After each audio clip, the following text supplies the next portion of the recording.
Ce jeudi, l'équipe du Premier ministre a débuté sa journée d'activité par la visite au camp militaire Bianzin. Ici, cette forte délégation est reçue avec tous les honneurs militaires. Amadou Ouriba a saisi l'occasion pour inviter les hommes en uniforme à resserrer les rangs afin d'assurer efficacement la sécurité de la patrie. Vous avez une mission de ce point de vue encore très importante. La question de la stabilité institutionnelle de ce pays. Comme le président de la République l'a dit, l'année 2025 est une année électorale. Électorale, le référendum constitutionnel, les élections présidentielles, législatives, communales et régionales pour restaurer l'ordre constitutionnel. L'ordre constitutionnel, c'est une propriété de tous les Guinéens. Ce n'est pas une partie de la Guinée contre l'autre partie de la Guinée. Ce n'est pas arracher à des éléments des forces de défense et de sécurité leurs attributs dans le cadre d'une période de transition. Mais tout au contraire, la future réalisation du retour à l'ordre constitutionnel, c'est de faire en sorte que civils, militaires et même ceux qui aiment la Guinée et qui ne sont pas guinéens trouvent un pays stabilisé, un pays réconcilié, un pays institutionnellement solide, parce que c'est à partir de là que nous pourrons créer les conditions les plus idoines pour le développement économique de ce pays, pour la lutte contre la pauvreté. Du camp, Amadou Ouriba s'est rendu à l'université de Zérékoué pour inaugurer un bâtiment R+1 devant servir d'amphithéâtre de 400 places. Étudiants, enseignants, chercheurs et encadrement fortement mobilisés pour venir écouter les autorités.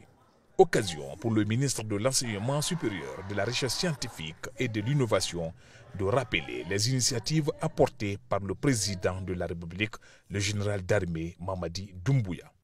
Aujourd'hui, nous mettons à la disposition de l'université de Zérékoué 400 places qui vont permettre d'organiser des cours magistraux, mais aussi d'autres événements liés à la vie académique à l'intérieur de l'université.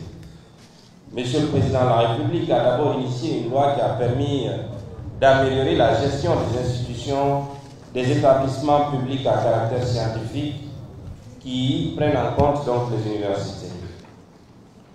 Une amélioration de la gouvernance avec la possibilité de mettre en place des conseils d'administration gérés par de tierces personnes qui ne sont pas forcément de l'administration publique et qui vont participer à une amélioration de l'autonomisation des EPS. Tout ceci entre dans le processus d'amélioration du capital humain, surtout la revalorisation ou la valorisation de ce que nous avons de plus précieux que la bauxite, l'eau et tout ce qu'on peut avoir, l'homme. Il n'y a pas de développement sans l'homme et c'est vous, mesdames et messieurs, qui allez jouer pleinement ce rôle dans les prochaines années. Toujours dans les locaux de l'université, une action forte contre les mutilations génitales féminines en Guinée est organisée par la ministre de la Promotion féminine de l'enfance et des personnes vulnérables.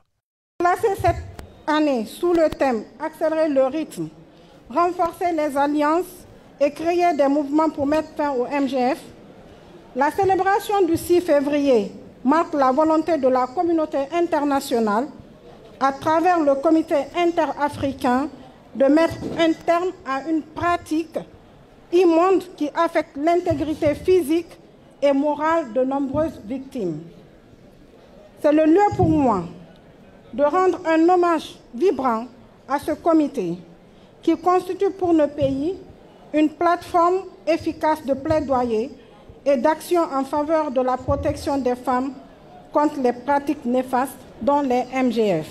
Il y a des avancées encourageantes, mais les efforts doivent être intensifiés, portés à échelle pour éviter de telles souffrances aux filles d'aujourd'hui et celles à venir.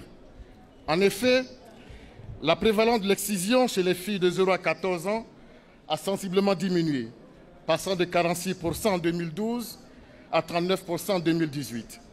Cette évolution positive est le fruit d'un engagement collectif, celui du gouvernement, des communautés, des leaders religieux et traditionnels, des organisations de la société civile et des partenaires internationaux.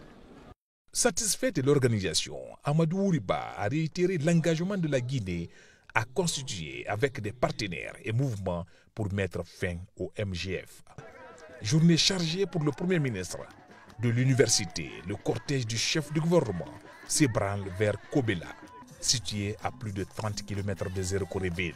Là également, le Premier ministre Amadou Ouriba visite le village Faim Zéro de Nié, où le programme alimentaire mondial PAM intervient dans le cadre de la lutte contre la faim, mais aussi la sous-alimentation des enfants.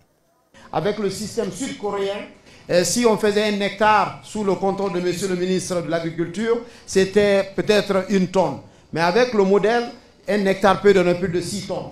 C'est ce 6 tonnes-là qui est transformé, mais aussi qui est distribué au niveau local, mais aussi par rapport aux écoles qui sont à Nié, mais aussi les écoles environnantes. Mais monsieur le Premier ministre, c'est aussi le lieu de remercier, aussi de féliciter nos partenaires, le PAM, le Programme alimentaire mondial.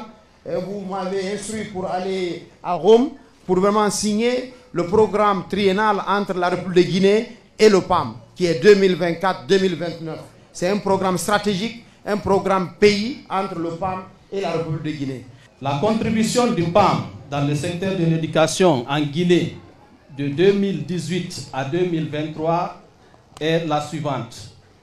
228 167 enfants, dont 45% des filles, ont reçu des repas nutritifs dans les écoles, dans 1267 écoles, dont 400 cantines scolaires sous la gestion du ministère de l'Enseignement supérieur, dont le taux de réalisation est de 59,3% contre 99,1% en 2023.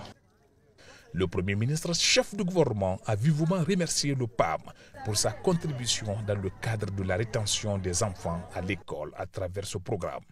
Amadou Ouriba a par ailleurs insisté sur la scolarisation de tous les enfants, notamment les filles.